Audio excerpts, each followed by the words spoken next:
Today, we're diving into a case that is just, well, it's extraordinary. It's where a little boy's impossible memories ran headfirst into a wall of hard scientific investigation. And what came out the other side wasn't just a story. It was a documented file so detailed, it really makes you question everything you thought you knew about life and death. You know, it's the biggest question there is, right? The one we've been asking since the dawn of time. But what if the answer wasn't waiting for us in some ancient text or philosophical debate? What if it was found in the unbelievably clear memories of a 4-year-old kid from Oklahoma? I mean, just imagine your 4-year-old turning to you and saying that. For Ryan Hammond's mom, Cindy, that single sentence basically shattered her reality. This wasn't just some game of make-believe. Oh no, this was the very beginning of a journey into a truth that seemed absolutely impossible. So before Ryan ever said those words to his mom, something else was happening. He was having these awful, violent nightmares. He'd wake up in the middle of the night, screaming, clutching his chest, sobbing about how his heart had exploded. He was 4. How does a 4-year-old even begin to describe a death like that? Pretty soon, the nightmares started bleeding into his daytime life. Little Ryan, this kid from the middle of Oklahoma, started talking with total conviction about another life he'd lived. He talked about living in Hollywood, meeting famous people like Rita Hayworth, even dancing on Broadway. And he would cry, begging his mom to take him home, back to his other family. These weren't just fantasies, they were memories, and they were tearing him apart. So what do you do? Cindy was at her wit's end. She was convinced this was something more than a wild imagination. So she did what any desperate mom might do. She went to the public library. She started checking out these big picture books on old Hollywood, just hoping, praying that something in them would make sense of it all. And this, right here, is where the whole story just takes an unbelievable turn. They're flipping through one of these books, and 5-year-old Ryan suddenly slams his hand down on a page. He points right at this old black and white movie still, at one specific face in a crowd of extras. A nobody, a guy with no lines, no credit. That's me! I found me! With just those 4 words, everything changed. This wasn't just a family's private, strange secret anymore.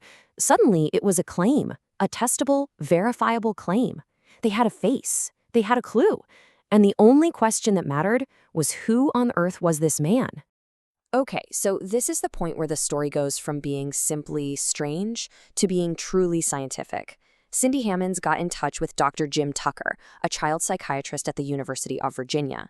And Dr. Tucker wasn't just any psychiatrist. He worked for a very specific, very serious academic department that studies, well, exactly this kind of thing.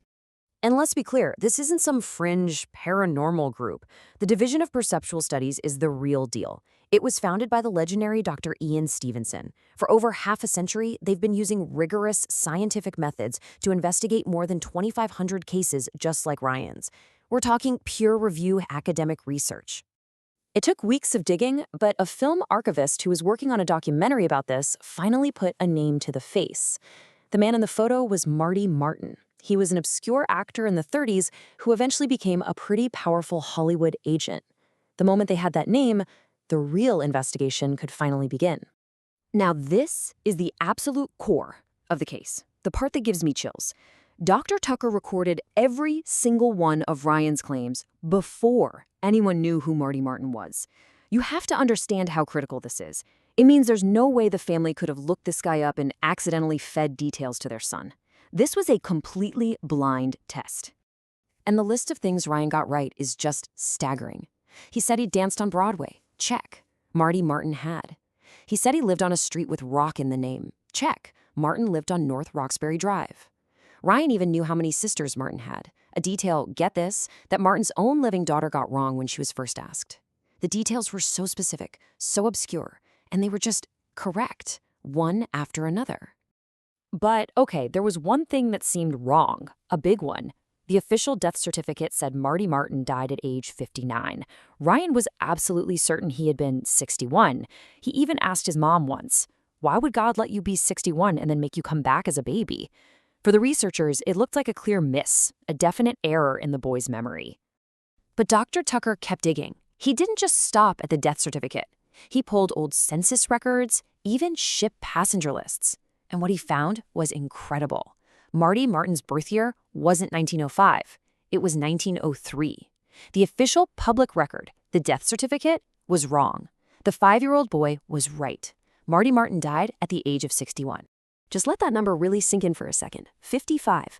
55 specific, verifiable facts about a man's life from a little boy born 4 decades after he died in a different state with absolutely no possible connection. How do you explain that? Now, as mind-blowing as Ryan's case is, it's not a one-off. It actually fits perfectly into a huge pattern of evidence that Dr. Ian Stevenson documented over decades. And his research uncovered something even stranger, that these past life memories aren't just in the mind. Sometimes they're written on the body. This is where it gets really wild. In case after case, all over the world, Stevenson found children born with very unusual birthmarks or even birth defects that lined up perfectly with fatal wounds on the person they claimed to have been. We're not just talking about memories anymore. We're talking about biology. I mean, just look at some of these images from Stevenson's research files. There's a case of a boy who remembered being killed by a shotgun blast to the head. He was born with a severe malformation exactly where the wound would have been. Another kid remembered losing his fingers in a machine and was born with nothing but stubs on that hand. This physical evidence, it's just a deeply unsettling, tangible layer of proof. So after all of that, what are we left with? What does the Ryan Hammond's case actually tell us? Well, what we have is evidence. Meticulously documented, peer-reviewed scientific evidence. And the implications are so profound, they force us to completely rethink what consciousness even is. This timeline really puts it all in perspective. In 1964, Marty Martin dies. Then, for 40 years, there's a gap, an empty space. The researchers actually call this period the intermission. And then, in 2004, Ryan is born in Oklahoma. And slowly, the memories of a life he never lived start coming back. And here's the final piece that fits the scientific pattern. As Ryan got older and more involved in his own life, the memories of Marty Martin started to fade away. It's a very typical progression in these cases. The nightmares stopped, the longing for his other family subsided, that past life became more like a distant echo than a daily reality. So the Ryan Hammond's case isn't just some spooky story. It is a carefully verified data point in a growing mountain of evidence. It's scientific proof of something that, frankly, our modern world has tried very hard to ignore. The data doesn't just suggest that consciousness can survive death, it screams it. Which leaves us with one last massive question. If we were this wrong about death, what else about our own existence have we gotten completely and utterly wrong?